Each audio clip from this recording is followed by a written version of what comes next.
When I was in graduate school, working on the doctorate, I eventually reached the point where you have to decide on a topic for the dissertation.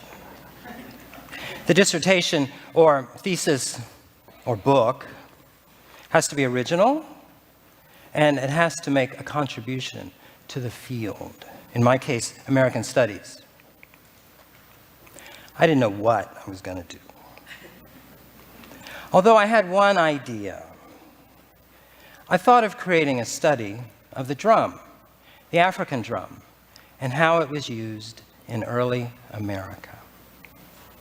There is a cliché in American history that the African drum was banned, prohibited in early America because it was thought that the drum was used as a tool of communication in slave revolts. Think of an object, a cultural object, that has been banned, taken by one group from another group. Can you think of any examples?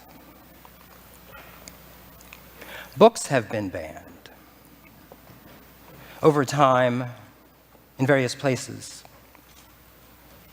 The phrase "banned in Boston" comes to mind. Alcoholic drink was banned in the early 20th century during Prohibition. In Western Europe, the Jewish Torah was banned, taken from public view. In the British Isles, bagpipes were banned by the English against the Irish long ago. I took my idea for a study of the drum in the Americas back to my professors. And they said, "No, Chris, you can't do a study on the drum in the Americas. There's no evidence. There's one example, you know, the guy up at Yale. Everyone uses his quote." Well, after 2 years, I had found over 140 personal accounts and over 563 citations of the use of the African drum in the Americas. Many people wrote about African American culture generally in the early Americas. Benjamin Franklin, Thomas Jefferson, Hector St. John de Crevecoeur in his Letters from an American Farmer, Mark Twain, Charles Dickens, Rudyard Kipling, among others. I'd like to share 3 examples with you.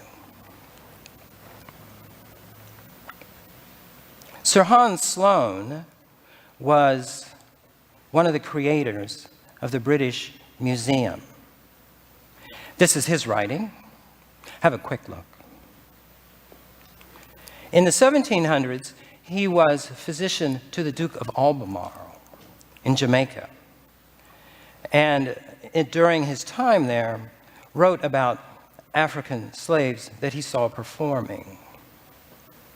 Notice here towards the bottom, he says, "It was thought to," regarding the use of the drum in relation to war.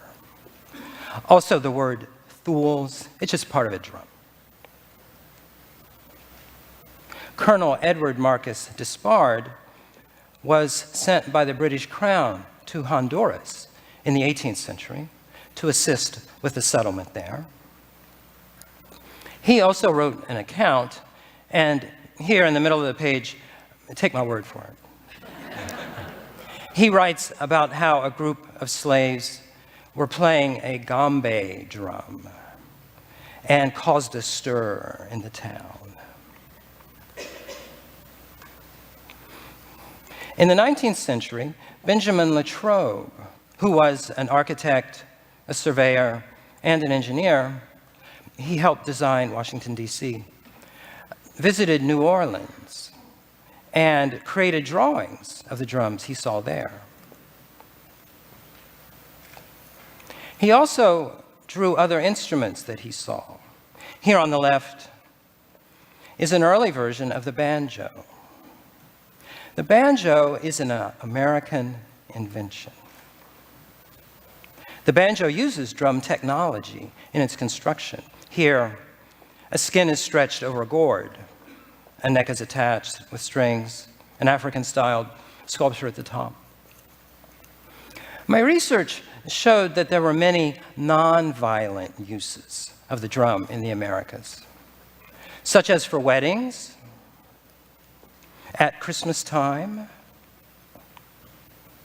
for harvest festivals, to signal an arrival, and for dance. Oh, and the war drum. There wasn't any.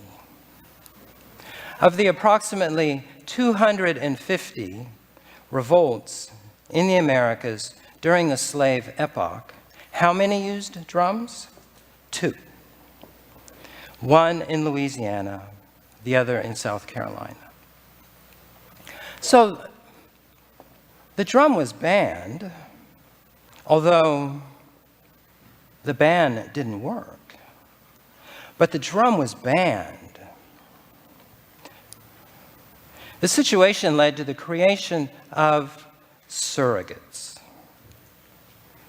substitutes, other instruments used in the place of the drum, such as tambourine, bones, the banjo, and fiddle.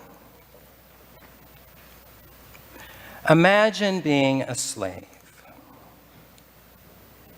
You have few personal items, your time is not your own, and you do really hard work. The instruments African Americans used then had to be small, lightweight, and portable. After emancipation, African Americans got their hands on many more instruments, particularly those of the marching band. The marching band and its music was a kind of popular form in the late 19th century. Brass instruments, woodwind instruments, and percussion. In the early 20th century, Black players began to experiment with the form and the instruments. They also began to improvise. Picture the instruments, the percussion instruments of the marching band. Bass drum, tom-tom, snare, and cymbals, arranged on the floor, not so that one person could play each instrument, which is the case in a marching band, but so that one person played all of the instruments. This innovation led to the development of one of the most important instruments in music today, the drum set. By the way, this is a photo of Max Roach. And so it was that a simple musical instrument made of wood and skin that was loved by many and taken away, returned, and was the cause, the catalyst of something amazing. Thank you.